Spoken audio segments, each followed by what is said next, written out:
Shaddai nous appelle à son job. C'est maintenant qu'il faut se lever. C'est l'heure.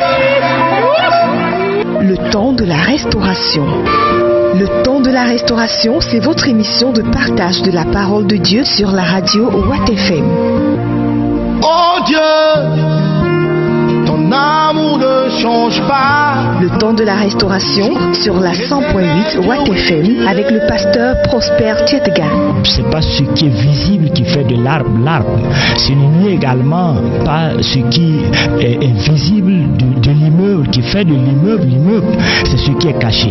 Et ce qui est caché est plus important que ce qui est révélé. Alpha, que Dieu vous bénisse. Oméga, le commencement, la fin. Chers auditeurs et auditrices, bonjour. Merci de vous savoir encore nombreux à l'écoute de ces temps de restauration. Nous sommes pratiquement au dernier dimanche du mois de novembre et nous voulons vraiment dire merci au Seigneur. Merci parce que il est le Dieu de toute autorité, il est le Dieu de compassion. Nous voulons donc avant tout recommander ces instants afin que le Dieu de grâce nous assiste et que il nous couvre par son sang, il couvre le matériel, il couvre les techniciens afin que nous puissions vous communiquer la pensée de Dieu. Excellent et adorable Père de grâce et de gloire, nous te bénissons, nous te louons, nous te levons, nous t'exaltons, nous magnifions ta sainteté et ton amour. Merci parce que tu es un don béni que Dieu nous a donné, car le Père a dit, je vous enverrai le Fils. Et tu es venu, Seigneur Jésus, pour que nous soyons sauvés. Et c'est parce que nous sommes sauvés que nous pouvions maintenant, oui Père, proclamer ta bonne nouvelle pour que beaucoup aussi bénéficient de cette grâce. Nous voulons que, en ce matin, ton Esprit Saint prenne le contrôle de ce lieu, contrôle l'atmosphère spirituelle, contrôle nos pensées, car éternel notre Dieu, nous voulons que tout genou également d'opposition ploie maintenant et que Père, tu recouvres le matériel, le technicien et moi-même par le sang de ton Fils Jésus. Merci pour ta fidélité et ton amour. Viens et règne et que tout ce qui sera dit te donne gloire. Merci Seigneur Jésus. Sois béni. Amen. Gloire à Dieu, je vous propose en ce dernier dimanche donc du mois de novembre, une lecture dans Marc chapitre 4. Marc chapitre 4. Nous allons en fait partager cette pensée certainement autour de deux dimanches. Certainement que dimanche prochain, je reviendrai là-dessus parce que c'est un texte qu'on peut même prêcher en 3 dimanches. C'est une petite portion donc du chapitre 4, car notre lecture va commencer à partir donc du verset 35. Je reprends pour ceux qui nous prennent en cours, Marc chapitre 4 verset 35 jusqu'à la fin donc du chapitre qui est fini donc à partir du verset 41. Mais nous n'allons pas tout lire.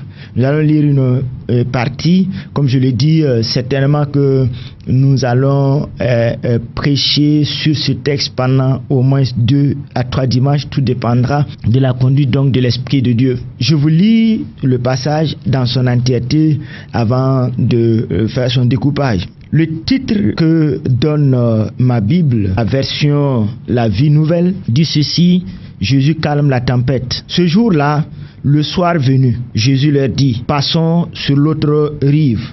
Après avoir renvoyé la foule, ils l'amenèrent donc dans la barque. Il parle donc des disciples où il se trouvait. Il y avait aussi d'autres barques avec lui. Un vent violent se leva et les vagues se jetèrent sur la barque au point qu'elle se remplissait déjà.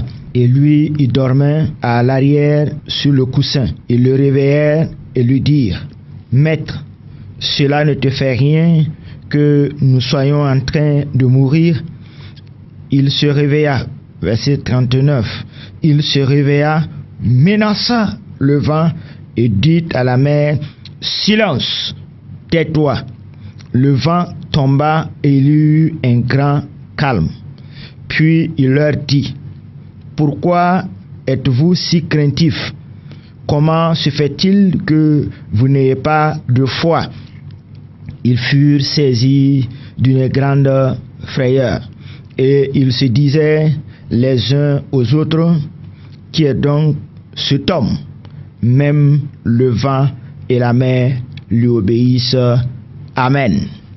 Je voudrais prendre, comme je le dis, le grand thème dans lequel je voudrais partager avec vous ce matin s'intitule « Pourquoi avez-vous peur? Pourquoi as-tu peur ?» Mais je vais prendre un sous-thème, connaître Christ. Connaître Christ.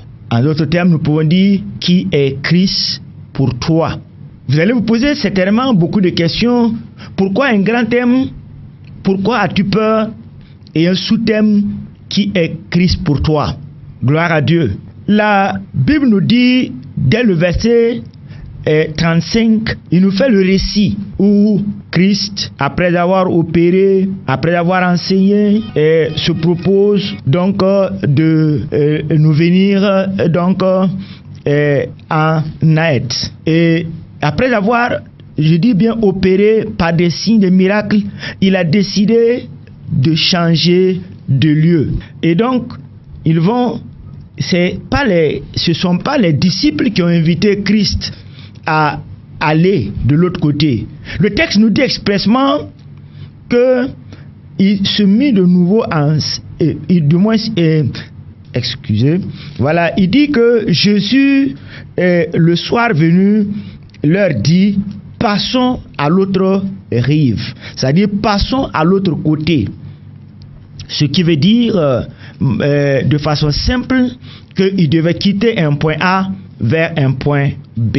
Là où je voudrais seulement, c'est ce verset 35. Et donc, ce verset 35, déjà, s'il est maîtrisé, s'il est bien compris dans son vrai sens, va nous amener par la suite à comprendre le reste. Parce que ici, quand nous regardons tout le texte, voilà pourquoi j'ai dit, pourquoi as-tu peur? Parce que à un moment donné, les disciples vont paniquer. Mais quand nous regardons vers la fin du récit, cela veut dire que en réalité, nous ne connaissons pas celui avec qui nous sommes. Voilà pourquoi j'ai voulu d'abord intituler Connaître Christ, qui est Christ pour toi. Il est très important. Et la même Bible nous enseigne en nous disant que deux hommes peuvent-ils cheminer ensemble si ils n'ont rien convenu? Vous ne pouvez pas suivre quelqu'un que vous ne connaissez pas. Malheureusement aujourd'hui, le monde est tel que beaucoup embarquent sans connaître donc les uns et les autres. Et c'est ça aussi qui fait qu'aujourd'hui, beaucoup donc sont victimes. De façon naïve, ils sont victimes de leur ignorance, de leurs compagnes et de leurs compagnons. Il est toujours important de connaître celui qui marche avec vous ou avec qui vous marchez. Il est toujours bon de le connaître. Et donc, connaître la personne de Jésus est très important. Savoir ce qu'il veut, ce qu'il ne veut pas, ce qu'il aime, ce qu'il n'aime pas, ce qu'il peut faire, ce qu'il ne peut pas faire, ce dont il est et qui il est, la personne de Jésus-Christ. Si nous arrivons à connaître la personne de Jésus-Christ, l'autorité que Christ a, quand vous suivez quelqu'un, il faut savoir qui il est. Et de ce qu'il est déterminera ce qu'il est capable de faire et d'opérer. Puisque c'est en fonction de l'autorité. Quand vous prenez un président de la République, son autorité est différente du Premier ministre. L'autorité du Premier ministre est différente aussi du ministre. Et l'autorité du ministre est différente du directeur. Et l'autorité du directeur est différente du chef de service. Et donc c'est très important. Il faut que nous cherchions à connaître Christ. Sinon nous pouvons nous trouver dans la même position que ces disciples qui ont suivi Christ et qui à la fin posent la question, qui est cet homme? Et nous y reviendrons. Même si la mer se déchaîne, même si la furie des eaux atteint le firmament. Gloire à Dieu. Je voudrais donc faire une lecture pour que vous puissiez comprendre ce que je veux dire. Regardez ce que la Bible dit dans Psaume au chapitre 33. Psaume chapitre 33. Je lis le verset 9 tout court. Mais remontons néanmoins au verset 8. Il dit que toute la terre craigne l'Éternel, que tous les habitants du monde tremblent devant l'Éternel. Car il dit, et la chose arrive, il ordonne, et elle existe. Car il dit, et la chose arrive, il ordonne, et la chose existe. Gloire à Dieu. Ici, ce ne sont pas les disciples qui ont invité Jésus-Christ à aller de l'autre côté de la rive. C'est Jésus-Christ qui a invité les disciples à aller de l'autre côté de la rive. Situons bien qui est invité et qui a été invité.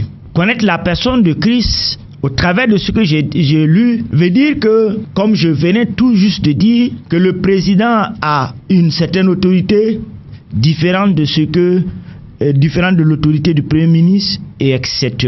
Jésus-Christ est le Fils de Dieu et il était à la création. Dans le Genèse 1, il était à la création. Ils ont fait le monde. Et tout ce qui existe, comme le rappelle Jean, l'évangile de Jean au chapitre 1, toute chose existe par Christ. Et donc, le même texte que nous avons lu nous dit qu'il dit, et la chose arrive, il ordonne, elle existe. Ça veut dire qu'il a de l'autorité. Ce qui veut dire que ce qu'il dit arrive. Ce qui veut dire que quoi? Ce qu'il dit, il le fait. Et ce qu'il ordonne, donc, va donc exister. On dit, il l'ordonne et la chose existe. Ce qui veut dire que Christ n'est pas comme nous. Les hommes sont des plaisantins. Et quand ils promettent et qu'ils n'arrivent pas à accomplir, ils disent, non, je m'amusais. Tu as trop pris les choses au sérieux. Christ n'est pas ainsi. Il est un Dieu de principe, un homme de parole. Et la Bible donc confirme par là que lorsqu'il parle, il accomplit. Il dit, la chose arrive, il ordonne et elle existe. Et quand on dit qu'il dit, c'est-à-dire qu'il parle. Mais quand on dit qu'il ordonne, il l'exécute. Ce qui veut dire que il faut que nous connaissions qui est Christ. D'abord, comme je l'ai dit, il est homme, il a été fait homme, mais il a une autorité.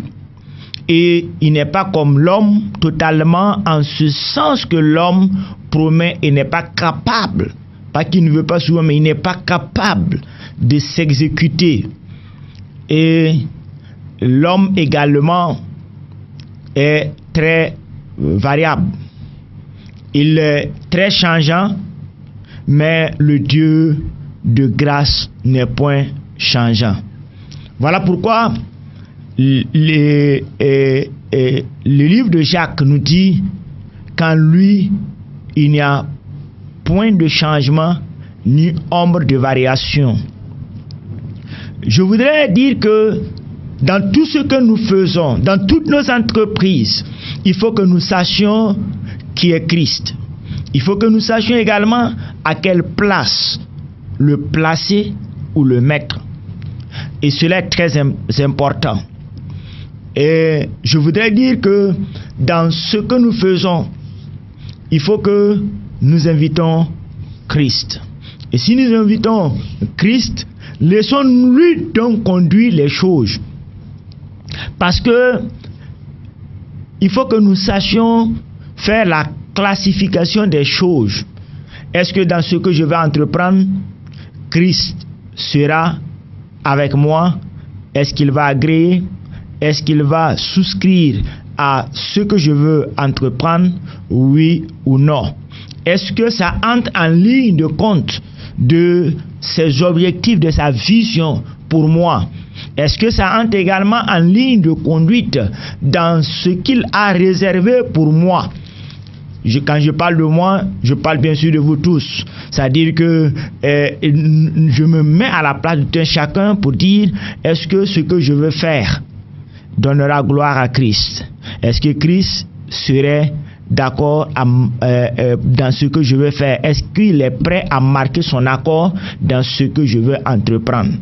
Ce qui veut dire que il est très important de recueillir l'assentiment, l'accord de Christ.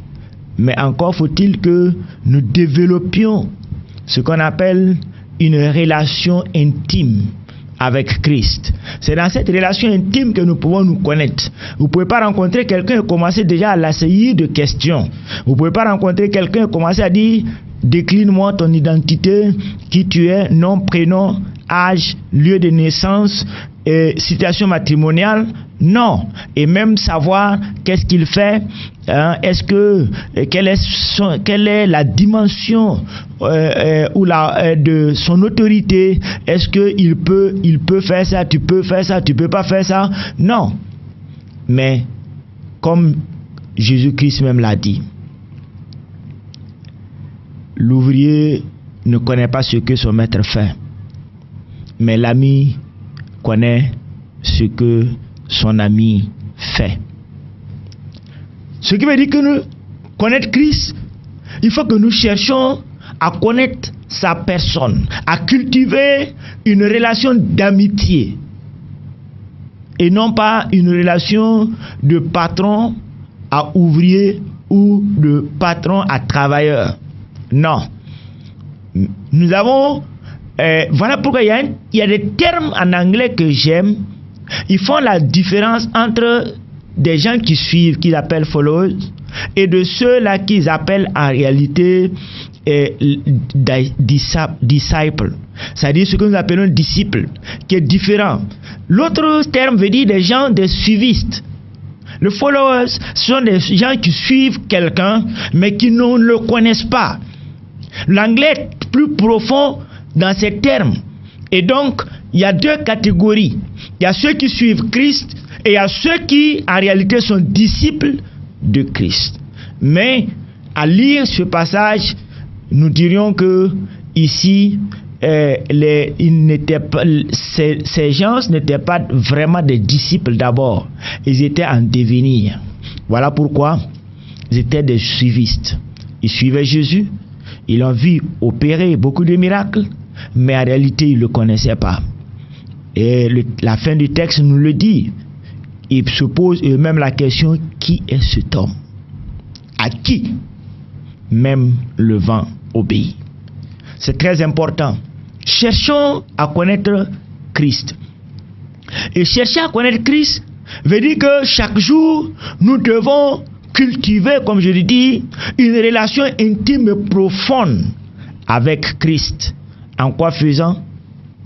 En ouvrant la parole de Dieu, en demandant à l'Esprit de Dieu de nous ouvrir les yeux spirituels, en lui demandant de nous accorder une intelligence, parce que nous ne pouvons pas comprendre la parole de Dieu selon l'intellect. Je le répète, quel que soit votre niveau d'instruction, que vous ayez un PhD, quel que soit votre niveau d'instruction, on ne peut pas expliquer ni comprendre la parole de Dieu selon l'intellect. Il faut le Saint-Esprit. Voilà pourquoi l'apôtre Paul dira que la lettre tue, mais l'esprit vivifie. Beaucoup cherchent la parole de Dieu à lire en refusant d'accepter Jésus-Christ comme leur Seigneur et Sauveur.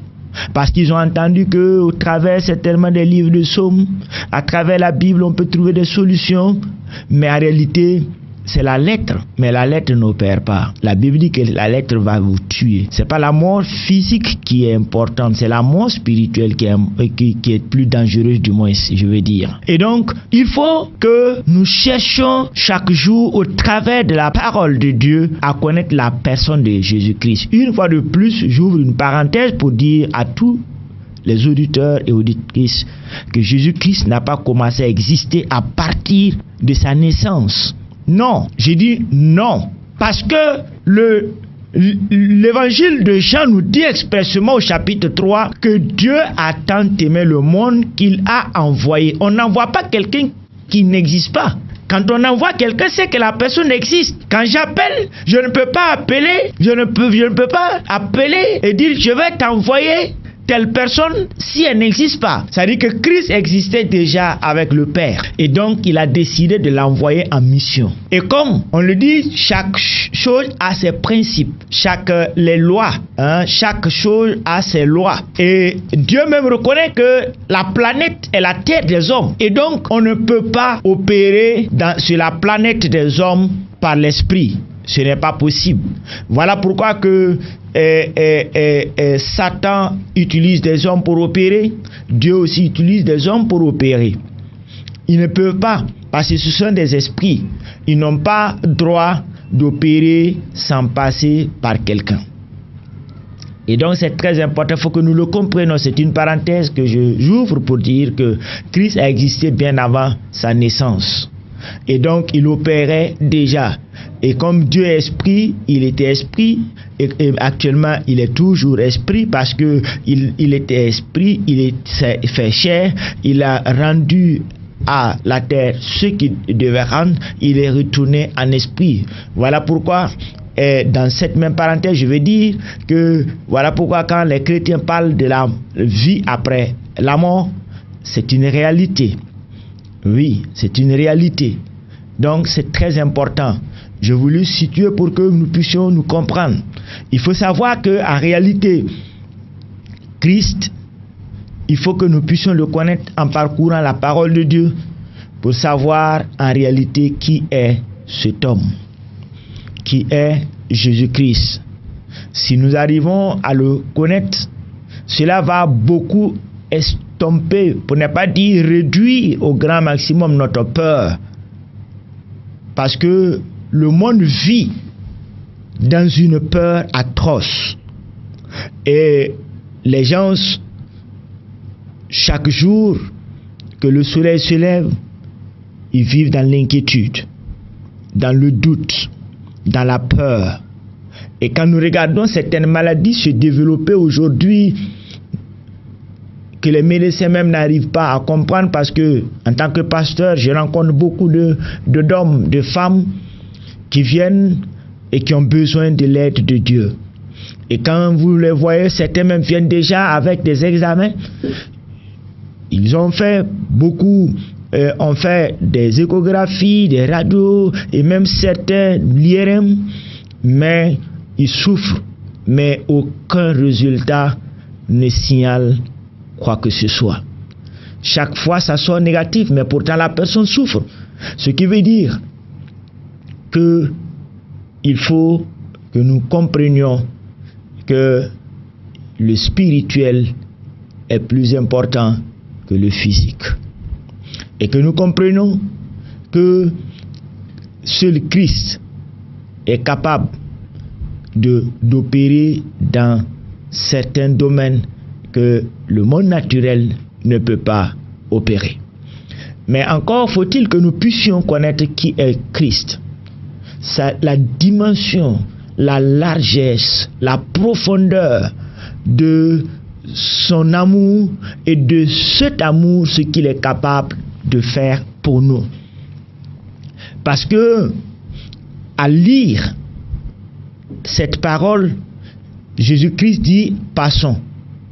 Et comme j'ai lu également le psaume 33, on dit que lorsqu'il dit, la chose arrive, il ordonne et elle existe. Et là, ce qui veut dire que rien, je répète, rien, ni dans le naturel, ni dans le spirituel, ne pouvait l'empêcher d'y arriver là où il allait. Mais encore, faut-il que nous connaissions l'ordonnateur. Qui est l'ordonnateur? Si moi aujourd'hui, en tant que pasteur, je décrète que demain le prix du carburant va baisser, vous me prendrez bien sûr pas au sérieux, parce que je n'ai pas cette autorité. L'autorité appartient au président ou au premier ministre de prendre donc cette décision. Ce qui veut dire aussi que nous devons chercher à connaître selon nos interlocuteurs quelle est l'étendue de leur autorité. Est-ce que ce qu'ils disent, ils l'accompliront, oui ou non. À voir, comme je le disais, les disciples n'étaient pas d'abord des disciples accomplis. Ils étaient des accompagnants, c'est-à-dire des suivistes. Sinon, ils n'avaient point besoin de s'inquiéter. Et comme je le dis, la peur crée l'irréparable. Quand vous regardez aujourd'hui, beaucoup souffrent donc de peur. Ils vivent dans une peur permanente et développent des ulcères. Et c'est réellement beaucoup de souffrance. Et comme je le disais, les maladies d'aujourd'hui sont à grande majorité spirituelles que physiques. Et donc, plus que jamais, nous avons besoin d'abord de Christ dans notre vie. Tu as besoin de Christ dans ta vie. J'ai constamment besoin de la présence de Christ en moi. Et également, nous avons besoin de le connaître. Savoir qui il est, quelle autorité il a et il exerce. Si les disciples étaient accomplis, des disciples accomplis, ils sauraient que celui qui leur a dit allons à l'autre côté de la rive, rien ne pouvait l'arrêter. Rien, je répète, rien ne pouvait l'arrêter. C'est très important que nous puissions savoir cela. Maintenant, je voudrais dire que qu'est-ce qui fait que nous pouvions justement ne pas connaître Christ? Premièrement, c'est que les chrétiens de ce siècle aiment beaucoup plus la prière plus que la méditation de la parole de Dieu. Chrétiens, non chrétiens, ils aiment la prière. Mais nous ne pouvons pas prier sans connaître la parole. Voilà pourquoi la plupart de nos prières restent donc inexaucées. J'aime prendre un exemple. Quand vous regardez les avocats, quand tu avances une parole, quand tu prononces une parole ou que tu avances des arguments, ils sont là en train de chercher pour voir sur quelle base tu agis. Et en retour, ils vont te dire, soit ce texte a été déclassé, donc cette loi n'est plus d'actualité parce qu'une nouvelle loi est venue l'annuler. Et ils vont te dire, voici ce que dit en substance la nouvelle loi qui a remplacé l'ancienne. Et donc, c'est pour dire que tu es dépassé. Et à chaque fois qu'ils veulent argumenter, ils appuient par ce qu'on appelle des textes de loi. Je voudrais aussi vous dire en tant que chrétien que vous ne pouvez pas prier efficacement si vous ne vous appuyez pas sur la parole. Parce que c'est ce que Dieu a dit. C'est sur ça qu'il s'appuie pour accomplir. Puisque nous avons dit qu'il dit, et la chose arrive, il ordonne et elle existe. Ce qui veut dire que ce que Dieu n'a point dit, ce que Dieu n'a point promis, vous ne pouvez pas l'amener à bouger. Mais si vous vous appuyez sur ce qu'il a dit, ce qu'il a promis, vous pouvez l'amener à opérer. Parce que Dieu, selon Hébreu, ne fait rien sans sa parole. Je répète, Dieu ne fait rien sans sa parole. Il s'appuie toujours sur sa parole et à cause de cela, nous avons besoin de chercher à connaître la parole de Dieu. En cherchant à connaître la parole de Dieu, nous sommes en train de rechercher à connaître la véritable identité de Christ. Et quand vous découvrez l'identité réelle de quelqu'un, vous découvrez en même temps l'étendue de son autorité. Et tout cela vous situera quant à ce que cet homme va vous promettre. Vous saurez s'il sera capable de l'accomplir, oui ou non.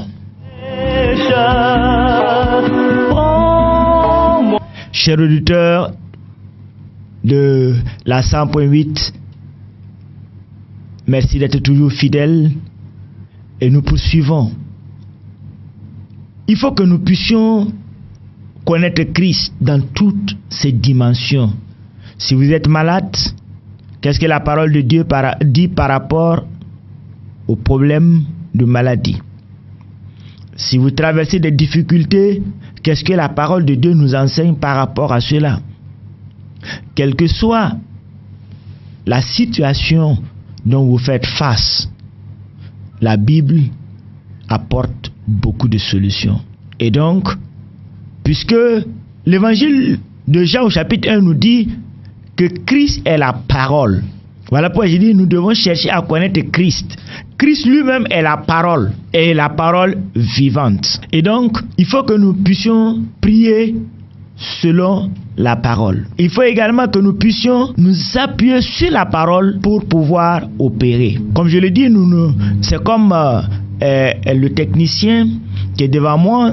Si j'arrive alors qu'on n'a rien convenu, je dis bon écoute, allons-y. La première des questions, des réponses du moins qu'il va m'adresser, on va où? Parce qu'en réalité, nous n'avons rien convenu. Je ne lui ai pas aussi écrit un texto pour lui dire que un message pour lui dire que je viendrai te chercher pour que nous allions à tel lieu ou pour faire telle chose. C'est la même chose. Dieu ne bougera que sur sa parole. Si vous vous appuyez sur sa parole pour dire ah Père, voici ce que tu nous as dit.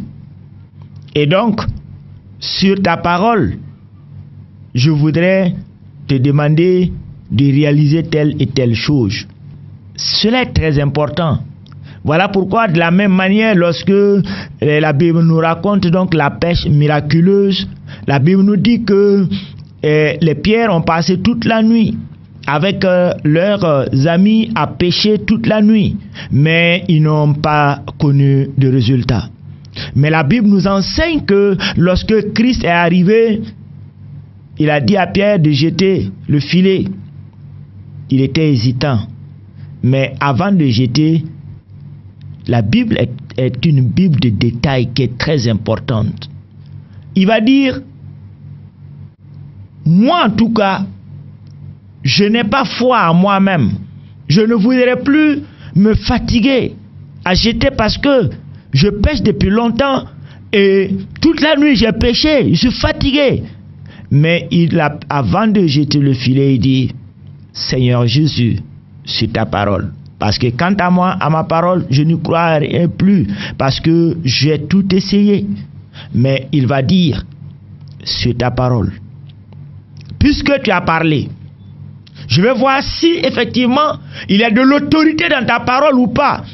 Sinon moi, je suis fatigué parce que j'ai passé toute la nuit, je n'ai rien eu. Et en prononçant, en disant, sur ta parole, il a dit, sur ta parole, je jette le filet. Et quand il a jeté le filet, la Bible parle d'une pêche miraculeuse. Ce qui veut dire que depuis qu'ils sont pêcheurs de poissons, ils n'ont jamais, au grand jamais, eu autant de poissons que ce jour. Ce qui veut dire que c'est une autorité. Et quand on parle d'autorité, ça veut dire que chacun a un niveau donné de l'autorité. Quand nous prenons notre premier responsable, il a de l'autorité bien circoncis, c'est-à-dire du Burkina Faso, il ne peut pas aller légiférer en dehors du Burkina Faso, c'est-à-dire il ne peut pas aller prendre des décisions et dire aux gens d'appliquer en dehors du Burkina Faso. Non. Parce que chacun exerce son autorité en fonction des limites bien établies. Mais Christ n'a point de limites. Je répète, Christ n'a point de limites. Voilà pourquoi la Bible dit qu'il est omniscient, omniprésent. Il est le commencement et la fin. Il est l'alpha et l'oméga. Et donc, il opère. Je voudrais donc dire que il faut que nous cherchons à connaître Christ et à savoir ce qu'il est capable d'opérer dans nos vies. Si vous arrivez à comprendre, à connaître Christ, vous aurez gagné à 50% déjà dans la résolution de vos différentes difficultés. Comme je le dis, nous aurons certainement l'occasion. Le grand thème, j'ai dit, pourquoi as-tu peur? Et aujourd'hui, nous avons développé et d'abord connaître Christ, la personne de Christ, qui est Christ pour toi. Je voudrais donc inviter ceux qui ont la chance d'écouter cette prédication. Je voudrais, vous qui n'avez pas encore fait de contact personnel avec Christ, vous qui n'avez pas encore reçu Jésus-Christ comme votre Seigneur et Sauveur, vous qui n'avez pas encore donné votre vie à Jésus-Christ, comme il est écrit dans l'évangile de Jean au chapitre 1, à tous ceux qui acceptent le recevoir. Il a donné, le Père Céleste a donné la capacité à vous qui allez accepter de recevoir Jésus-Christ aujourd'hui de devenir ses enfants. Et la Bible dit que de devenir enfant de Dieu. Enfants qui ne sont nés ni selon la chair ni le sang, mais une naissance spirituelle. Je répète, une naissance spirituelle, et cela est important. Je voudrais t'inviter, toi, qui écoutes en ce moment. C'est une grande chance pour toi, parce que les hommes peuvent t'accompagner, mais ils ne t'accompagneront pas loin. La preuve en est que chacun de nous, à un certain âge, a perdu papa ou maman ou les deux, parce que l'homme n'est pas éternel. Mais celui dont je t'invite à donner ta vie est éternel. Et il te propose non seulement la vie sur cette terre, une vie sous protection, sous assurance, une vie sous contrôle, et ensuite il te promet également la vie éternelle. Il faut que tu saisisses cette occasion, ne laisse pas cette occasion passer. Donc je t'invite à donner ta vie au Seigneur. S'il te plaît, si tu veux le recevoir, ferme les yeux pour ne pas être distrait et mets la main sur le cœur et tu vas répéter après moi. Tu vas dire: Seigneur Jésus, je viens à toi tel que je suis. Je ne suis pas digne de lever le regard vers toi. Je reconnais que je suis pécheur et j'ai péché contre toi. Et je te demande de me pardonner. Père, prends le sang de ton Fils Jésus. Efface mes péchés, mes iniquités, mes transgressions. Fais grâce dans ma vie. Efface tout l'acte qui me condamne. Et rends-moi, affranchis-moi et rends-moi libre. Père, dans le nom de Jésus-Christ, j'accepte recevoir ton Fils Jésus-Christ comme mon Seigneur et Sauveur. Et je te supplie, inscris mon nom dans ton livre de vie. Merci, Père, de ce que tu acceptes, inscris mon nom dans ton livre de vie. Aide-moi à marcher en nouveauté de vie et que ma vie te glorifie. Merci pour cette grâce que tu m'accordes ce matin de devenir citoyen de ton royaume et de devenir ton enfant. Que ton nom soit béni. Et une fois merci pour tout ce que tu fais ce matin pour moi. Amen. Je vais maintenant prier pour toi. Excellent et adorable Père de grâce et de gloire, je lève vers ton trône de grâce ces hommes, ces femmes, ces jeunes gens, ces enfants qui acceptent ce matin de te confier leur avenir.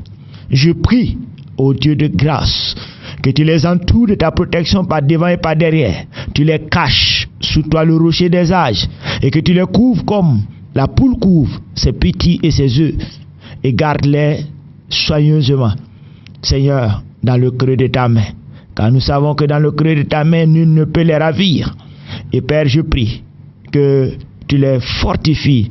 Tu leur donnes, Éternel notre Dieu, de grandir jour après jour et de renforcer leur communion avec toi, et que, Père de grâce, ils puissent, Seigneur, oui, croître, te connaître davantage, et en leur tour être aussi des gagneurs et des gagneuses d'âme. Ça veut dire aussi être de ceux qui annoncent l'évangile du salut, pour que, au travers d'eux, beaucoup également puissent avoir droit à ton royaume. Père, bénis-les, fortifie-les, encourage-les, et Père, que ta bonne main repose sur eux. Et je prie que ta grâce inonde leur vie, jour après jour. Sois béni au nom de Christ Jésus. Amen. Je voudrais vous inviter à chercher une église la plus proche, une église évangélique, pour communier, et chercher à rencontrer le pasteur donc de cette église. Dites-lui que vous êtes converti au travers donc de l'émission Temps de Restauration qui passe donc à Watt FM, et que vous voudriez donc vous associer à son assemblée, et je suis sûr qu'il vous accueillera à bras ouverts. Il va vous bénir, il va prier pour vous, il va vous apprendre comment prier, vous apprendre comment méditer la parole de Dieu. Et mais si vous avez de la difficulté à trouver une église, vous pouvez m'appeler au 69 32 32 81 pour que je puisse justement, en fonction de votre situation géographique, vous orienter vers une église évangélique la plus proche. Que Dieu vous bénisse pour cet engagement. Tenez ferme et bienvenue dans ce royaume. Bienvenue dans le royaume de Dieu, et bienvenue donc dans la famille de Christ. Que Dieu vous bénisse. Amen.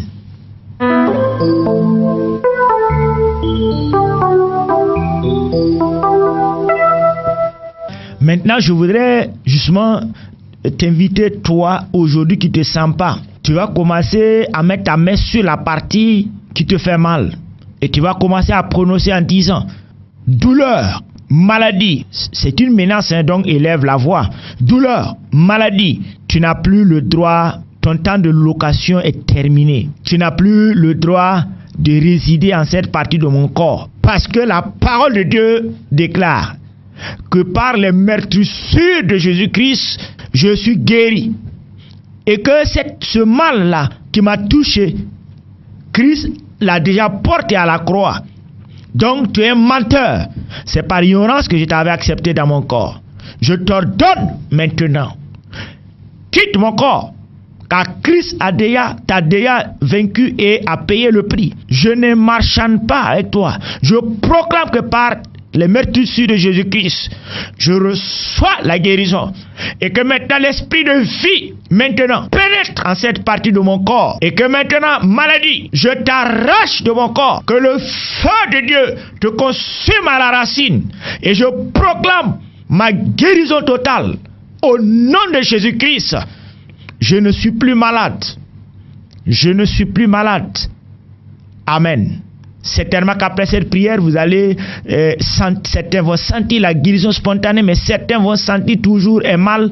Ne regardez pas aux symptômes. Comme j'aime le dire et j'aime imager, c'est comme quand vous marchez et que votre talon prend une épine.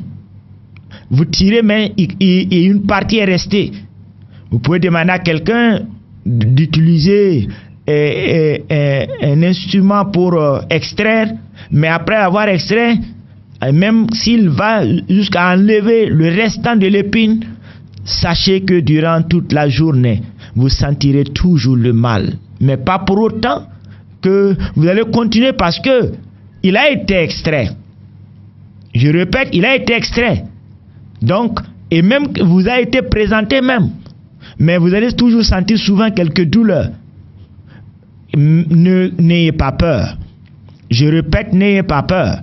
Parce que c'est comme ça. Et ça va totalement passer. Il y a certains qui, lorsqu'ils prient et qu'ils sentent toujours les douleurs, ils continuent à proclamer le négatif en disant qu'ils sont toujours mal. Ils sont toujours malades. Non. Proclamez par les meurtrissures de Jésus-Christ, je suis guéri. Et la parole de Dieu nous enseigne de résister à Satan. Quand les symptômes se manifestent, vous dites, Satan, la parole de Dieu me dit dans Jean, l'évangile de Jean au chapitre 8, que tu es un menteur et que tu es le père du mensonge. C'est toi qui trouves que moi, je ne suis pas totalement guéri, tu es un menteur, je proclame ma guérison. Car la parole de Dieu est vraie. La parole de Dieu est vraie. Et lorsque Jésus-Christ dit, la chose arrive. Et lorsqu'il a ordonné, puisque maintenant, il a ordonné, j'ordonne maintenant, et je mets un terme à cette douleur dans mon corps, au nom de Christ Jésus. Recevez la guérison. Père de grâce, nous te rendons grâce pour ce que, Seigneur, ses frères et sœurs ont proclamé leur guérison. Je te rends grâce pour ce que ton Esprit Saint accomplit toutes choses. Toute la gloire et l'honneur te reviennent. Entoure-les, Seigneur, de ta protection, couvre-les par le sang de ton Fils Jésus. Et Seigneur, élève des murs, oui, des murailles de feu. Car ces maladies qui sont parties, c'est avec interdiction de retour. Et je proclame que ces hommes et ces femmes recouvrent la bonne santé. Au nom de Jésus-Christ. Amen. Je vais maintenant prier pour notre chère nation. Sachant que ce qui se passe au Burkina dépasse la dimension naturelle. Beaucoup passent le temps à accuser les autorités, à accuser les forces de défense et de sécurité. Je voudrais vous dire que la bataille qui se déroule est une bataille spirituelle. Si Satan ne possède pas quelqu'un, il ne peut pas vouloir verser du sang. Et si l'esprit aussi de Dieu ne possède pas quelqu'un, il ne peut pas avoir de l'amour. Voilà pourquoi je voudrais que nous cessons de nous plaindre, de critiquer, ou en tout cas, surtout les chrétiens, de s'associer avec des critiques qui n'honorent pas, mais mettons-nous à genoux. Car Christ nous permettra de remporter de grandes victoires, car le combat est spirituel. Et adorable Père de grâce, nous te bénissons pour cette nation, cette belle nation que tu as créée, le Burkina Faso. L'Est t'appartient, l'Ouest t'appartient, le Nord t'appartient, le Sud t'appartient, le Centre t'appartient. Et Père, nous voulons te bénir. Merci de ce que tu nous permets, Seigneur, de naître dans cette nation et, Seigneur éternel, d'être citoyen de cette nation et de vivre dans cette nation. Père, nous te disons merci. Merci pour tous ceux qui vivent dans cette nation. Père, nous voulons te lever, te glorifier, puisque tu ordonnes et la chose existe. Ordonne maintenant par l'autorité du nom de Christ Jésus. Père, mets un terme maintenant à ces exactions. Mets un terme maintenant à la manifestation de l'insécurité. Reprime ces esprits méchants. Renvoie-les maintenant dans les abîmes. Renvoie-les maintenant dans les abîmes. Reprime-les, Père, loin de nos frontières. Père de grâce, nous inondons toute la nation du Burkina Faso par le sang de ton Fils Jésus. Et Père, nous couvrons, Seigneur, toutes les autorités. Nous couvrons, Seigneur, nos forces de défense et de sécurité par le sang de ton Fils Jésus. Frappe les ennemis d'aveuglement. Frappe les ennemis du Burkina Faso et de l'insécurité du Burkina Faso d'aveuglement. Confonds-les pour la gloire de ton nom. Père, tu as opéré dans le temps, au temps de Josaphat. Éternel notre Dieu, les trois nations se sont liguées, les Moab, les Ammonites et les Maonites. Mais Père de grâce, tu les as vaincus. Tu es encore le même aujourd'hui. Oui, mais ta parole déclare que Josaphat, dans sa frayeur, a invoqué ton nom. Comme ce matin, nous invoquons ton nom. Ô grand Dieu, Dieu de toute autorité, de toute puissance, n'es-tu pas le même qui a opéré au temps de Josaphat? N'es-tu pas également le même qui a déclaré que tu n'es pas seulement un Dieu de leur temps, mais tu as été en leur temps et tu es encore aujourd'hui et tu seras encore le même demain. À cause de cela, par puissance et par amour, opère puissamment dans cette nation et ramène la paix et la quiétude dans cette nation au nom puissant de Jésus-Christ. Amen. Père de grâce, je lève cette radio vers ton trône de grâce. Je prie que tu menaces toute forme de tempête, Seigneur, dans cette radio. Tu menaces toute forme de tempête, Seigneur, au niveau de la télévision. Et que, Père, tu élèves ta main puissante. Tu commandes maintenant que toute tempête cesse au nom de Christ Jésus. Père de grâce, Lotiba Kandamaya Santiria Saïdaraban. Je recouvre, Seigneur, le matériel, tout le matériel, Seigneur, de la radio et de la télévision par le sang de ton Fils Jésus. Et Père, j'élève le premier responsable, Seigneur, et tout, Seigneur, son équipe vers ton trône de grâce. Seigneur, pour ceux qui ne te connaissent pas, Seigneur, je recommande leur âme à toi. Que toi-même, tu les rencontres, toi, le véritable Dieu. Et que Père éternel, notre Dieu, ils te connaissent, toi, le véritable Dieu. Qu'ils te confient leur vie et la destinée et l'avenir de leur vie à toi, l'Éternel. Seigneur, bénis-les. Pour ceux, Seigneur, dont les épouses, les époux, les enfants ne te connaissent pas, Seigneur, s'il te plaît, manifeste ton amour qui parvienne à te connaître, toi, le véritable Dieu. Touche leur vie, Père, d'une touche particulière, afin que, Père éternel, notre Dieu, ils sachent qu'il n'y a point de paix, ni de joie, ni d'amour ailleurs en dehors de toi. Nous ne prêchons pas une religion, mais nous prêchons la personne de Jésus-Christ, qu'ils te reçoivent, qu'ils cheminent avec toi, qu'ils te connaissent, toi le véritable Dieu, le Dieu d'amour. Car tu es venu, tu as donné ta vie pour tout le monde, pas une certaine catégorie, mais pour tout le monde. Mais tout ce que tu demandes, c'est qu'avec humilité, ils acceptent de te recevoir dans leur cœur. Père, touche-les et bénis-les, Père. Je prie pour tous ceux qui ne se sentent pas, Seigneur, parmi ceux personnels, Seigneur, que ce soit physique, spirituel, je prie que la guérison les touche maintenant. Je m'élève contre toute forme d'oppression. Et par l'autorité de la croix, j'anéantis cette oppression. Je frappe de confusion et d'aveuglement ces esprits méchants. Et je les reprime. Et j'en renvoie maintenant dans les abîmes. Au nom de Christ Jésus. Père de grâce, entoure cette radio et cette télévision, pas devant et pas derrière. Et accorde-les ta paix et ta grâce. Merci pour ta fidélité. Au nom de Christ Jésus. Amen. Chers auditeurs et auditrices, ça a été un grand plaisir pour moi de partager cette parole avec vous. Comme je le disais, nous avons notre lecture, c'était dans Marc chapitre 4 à partir du verset 35. Et notre grand thème, pourquoi as-tu peur? Et le sous-thème que nous avons développé, qui est Christ pour toi. Connais-tu Christ? Si nous le connaissions, nous ne tremblerons plus devant les difficultés. Parce que c'est lui qui nous a dit de le suivre. C'est lui qui nous invite. Oui, parce que allons à l'autre bord de la rive veut dire que Christ nous est permis de naître et il va nous accompagner jusqu'à nos derniers jours. Mais n'oubliez pas que la parole de Dieu nous dit dans Ésaïe que même lorsque nous traverserons les eaux, elles ne nous submergeront point. C'est pour dire que nous connaîtrons certainement des tribulations.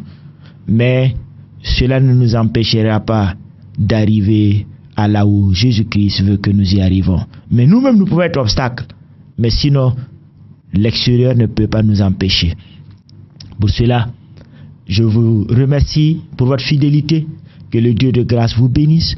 Que la paix et l'amour de Dieu soient le partage de tous vos foyers. Et que si Christ tarde à venir, nous puissions encore nous retrouver dimanche, le premier dimanche du mois donc de décembre, le 2, pour encore partager avec vous la suite donc de ce passage de Marc 4 à partir du verset 35. Que Dieu vous bénisse et que sa grâce inonde vos cœurs et que vos cœurs ne soient point troublés, mais soyez toujours joyeux et demeurez bénis. Et à dimanche prochain. Amen. El Shaddai nous appelle à son job. C'est maintenant qu'il faut se lever. C'est l'heure. Le temps de la restauration. Le temps de la restauration, c'est votre émission de partage de la parole de Dieu sur la radio Watt FM. Oh Dieu, ton amour ne change pas. Le temps de la restauration sur la 100.8 Watt FM avec le pasteur Prosper Tchetga. Ce n'est pas ce qui est visible qui fait de l'arbre l'arbre. Ce n'est également pas ce qui est visible de l'immeuble qui fait de l'immeuble l'immeuble. C'est ce qui est caché. Et ce qui est caché est plus important que ce qui est révélé. Alpha, que Dieu vous bénisse. Oméga, le commencement, la fin.